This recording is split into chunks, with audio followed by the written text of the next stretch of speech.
Gérard Vespierre, bonsoir et merci d'être en direct avec nous ce soir sur i24 News depuis nos studios parisiens. Gérard Vespierre, vous êtes expert en géopolitique et fondateur du web magazine Le Monde Décrypté. Les autorités russes d'occupation ont annoncé un couvre-feu 24 heures sur 24 à Kherson. C'est le signe que d'intenses combats se préparent?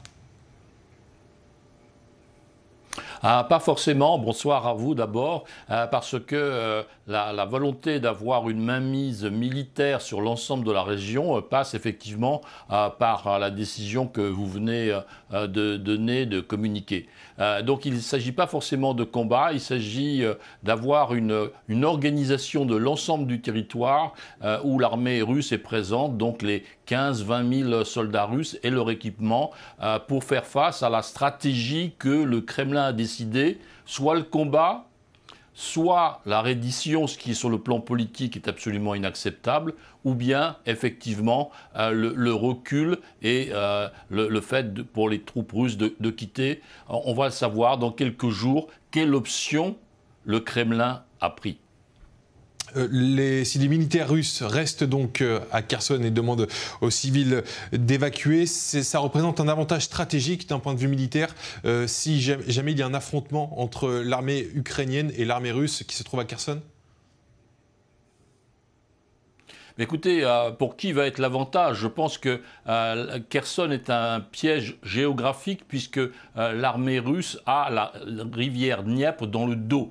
Donc les ponts sont partiellement coupés, le ravitaillement est difficile. Donc le fait pour l'armée russe de livrer bataille à Kherson est un cauchemar logistique et on sait depuis maintenant de nombreux mois que la logistique est justement un problème majeur de savoir-faire et d'approvisionnement, donc aussi bien alimentaire que militaire pour l'armée russe. Et c'est la difficulté principale à laquelle elle va avoir à faire face. Devant elle, l'armée ukrainienne, et derrière l'armée ukrainienne, eh bien 40 millions d'Ukrainiens qui vont pousser pour la reprise de Kherson, donc un avantage psychologique absolument extraordinaire. On en parlait un petit peu plus tôt, mais selon les médias américains, la Russie aurait averti Israël qu'elle riposterait si Jérusalem envoyait des armes défensives à l'Ukraine. Dans le même temps, on apprend que l'Iran aurait demandé de l'aide à Moscou pour le développement de son arsenal nucléaire. Ces développements peuvent-ils marquer un tournant dans la relation entre Israël et la Russie ? Il est bien évident que là, il y a, avec l'arrivée de l'armement iranien sur le front russo-ukrainien, un fait stratégique et géopolitique nouveau majeur.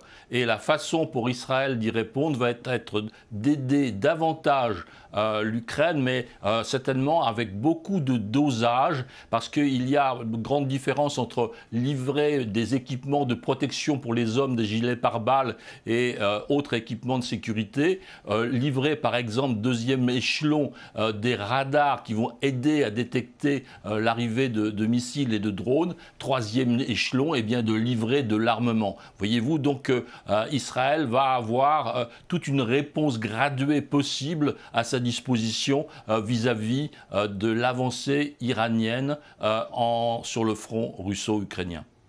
Merci beaucoup Gérard Vespierre d'avoir été en direct avec nous ce soir depuis nos studios parisiens. Je rappelle que vous êtes expert en géopolitique et fondateur du web magazine Le Monde Décrypté.